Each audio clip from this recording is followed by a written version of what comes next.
Welcome back to Trust in the Workplace for Leaders. Today's pillar, consistency. Consistency is king of the pillars. You are trusted for whatever you do consistently. If you're late all the time, in fact, I will trust you to be late. If you do things a certain way every day, I trust you will do those again tomorrow. We trust sameness. This is why, we don't like moody people. How are you gonna be today? Happy, sad, mad, it's all over the place. I would rather have an angry curmudgeon every day. I can manage that sameness than I can someone all over the place. This is why we trust McDonald's even if we don't like them. I've had the same burger on 6 continents. Pickles off-centered everywhere I go, right? We trust sameness. I think back to someone very consistent in my life. When I was in high school, I had the very unique opportunity to play for the winningest high school football coach in the state of Minnesota. In fact, he's 72. Mike Malin is still coaching football in Verndale, Minnesota. He started in 1969, so of course longevity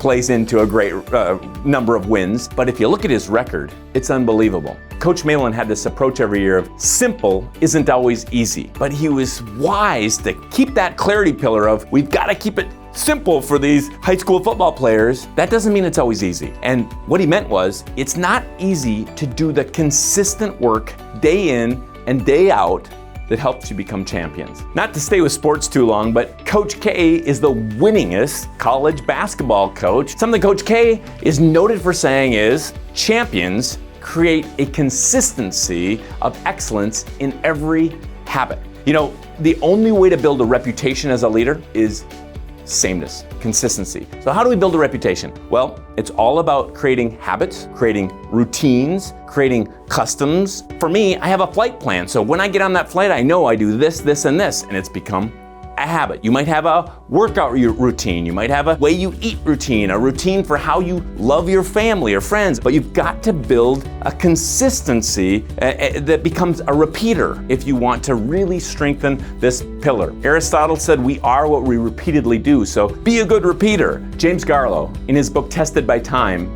says, if you like who you've become, you've made thousands of seemingly insignificant decisions over the course of time. If you don't like who you've become, you've made hundreds of thousands of poor decisions, maybe without even hardly knowing it. You are the sum of your life's decisions. This is critical if we want to be consistent in character, in clarity, in any way. We have to do the little things consistently.